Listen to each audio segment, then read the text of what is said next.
They just bumped. Stopped recording. I don't know what's going on with the thing. Yeah, So we'll carry. No, you're going. Carry on. We'll pick up at Auburn, Penn State. That's a good place to start here. Game of the week. Game of the week. Whiteout. Auburn gave Penn State a run for their money. A lot of people were picking Auburn to win this game. I don't know whether it was the SEC thing or not. I mean, Penn State's number 10, Auburn's number 22. I mean, who do you think is going to win? Kind of deal. You know, if you go by like the power rankings, Penn State obviously was the favorite. At home, night game, whiteout conditions, with that atmosphere in the stadium. Heard a lot of people say on TV last night it was when Penn State does the whiteout, there's no better game day atmosphere in all of college football. So I mean, that's definitely something you could argue, but I think that's definitely something legit to say. Right. I don't think Auburn's as good as they've looked. I mean, look who they played. You know, Penn State's had a couple of, at least one real tough game against Wisconsin under their belt. And both teams look pretty good at times. Both teams look kind of sluggish at times, and this is the kind of game you want. Close, hard fought, coming down to the end game on national television. Moving along, Notre Dame, Purdue. Notre Dame remains undefeated. That seems to be the story this early in the season. A lot of teams are just hanging in there, winning the games. Surviving and advancing. Surviving and advancing. They didn't look good for the third straight week. Thank goodness they got that stud running back that's going to bail them out. We keep saying this every week.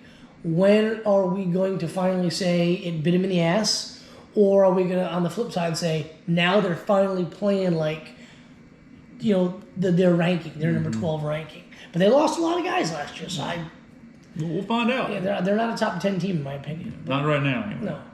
No. Fresno State with the upset against UCLA. We were both high on both these programs early in the season. You were talking about Fresno State before the season even started. Yes, I said they were going to knock somebody off and ruin somebody's season, and they did. They did. That QB, man, he was the two drives he led at the end of the game.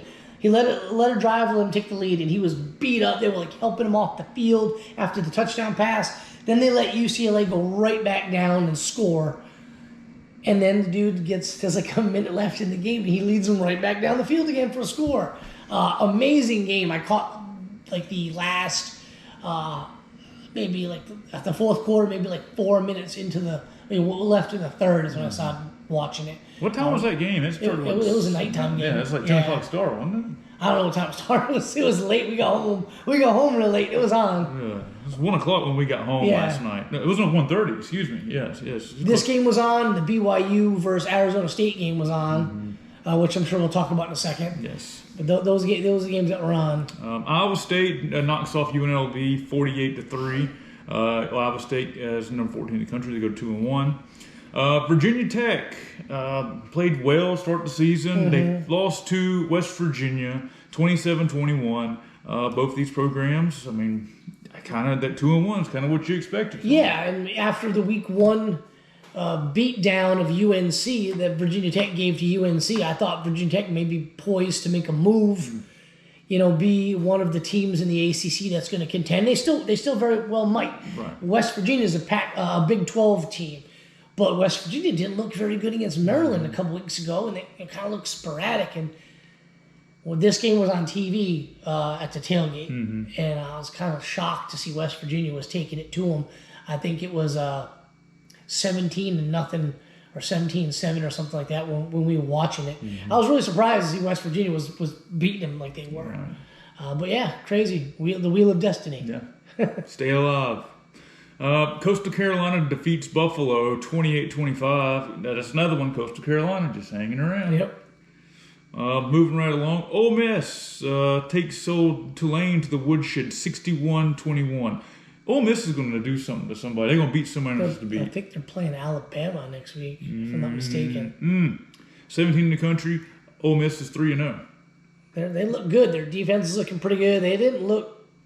Well, there was a couple of turnovers in this game that let Tulane kind of get some points, so I really can't fault the defense. Right. They were given a short field. Tulane scored a couple of short field TDs on them, but I'm really liking what I'm seeing from Ole Miss. They're going to be really hard to stop. Right.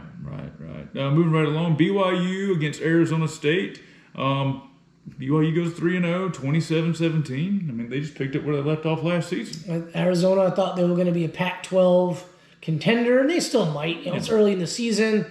BYU looks really good, especially after beating Utah in the, what do they call it, the Civil War last week. BYU's looking good.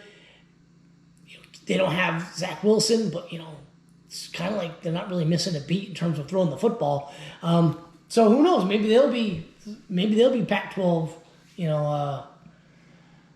champs, or something like that. We'll see what happens. But they're looking good. Right. Moving along. Arkansas defeats Georgia Southern 45-10.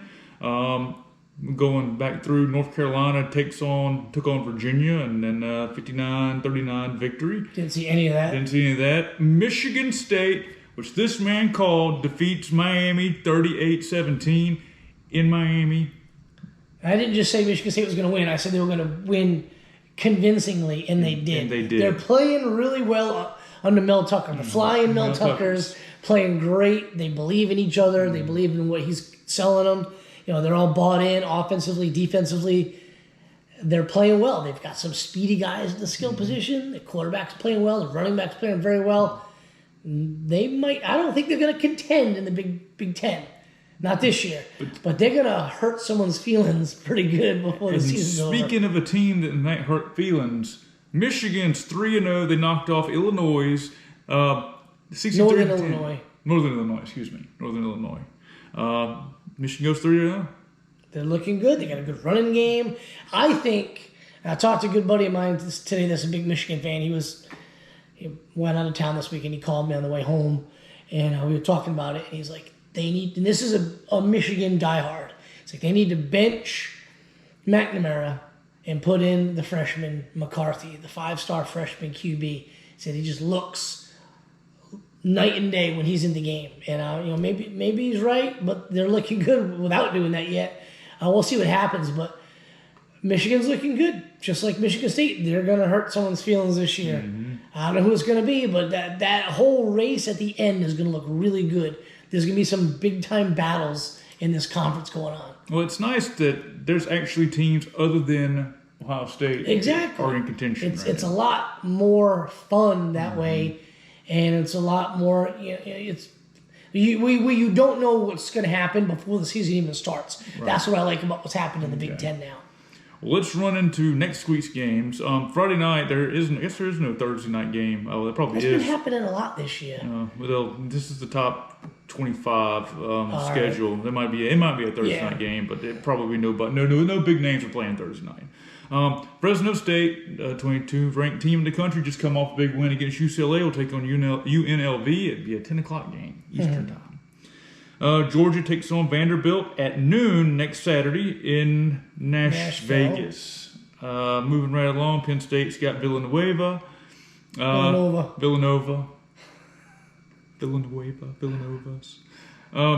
Wisconsin, Notre Dame. God, noon. It just looks like a noon game between those two teams. They're just going to run the football. They might pass for combined 10 times. Slow. UMass takes on Coastal Carolina. 1 o'clock start. It'll be in South Carolina. So Coastal Carolina's playing a hockey school. Yes. Good deal. Yeah. Iowa's taking on Colorado State. That'll be a 3:30 game, which will be interesting. Here's a game that mark on your calendars that I think is going to be an interesting one to see what these two teams are about. Texas A&M, Arkansas, 3:30 start time. This is going to be in Jerry's house, isn't it? Yeah, Jerry World. Yeah. Arkansas is just like Michigan State, in my opinion. They're a really well-coached team. The kids all have bought into it. They love playing for Pittman. How can you not like Sam Pittman? The guy's cool. Yes. I just love the shit that he says. They're one of those teams, though. Like they're bought in completely. They're playing well. They might not be the most talented roster, but they're just playing really well. They're not making a ton of mistakes. They're not turning the football over. And they, after that big Texas win, they believe they can win. I don't necessarily think Arkansas is going to win this game. I think Texas A&M might actually take them by 2 scores and kind of send Arkansas crashing back to earth before they got to go to Georgia. But that's still going to be a good game. I think we'll kind of see we'll kind of see both teams how for real they really are in this game. Yeah, I mean, you got 4 teams in that SEC West that are in contention right now. It's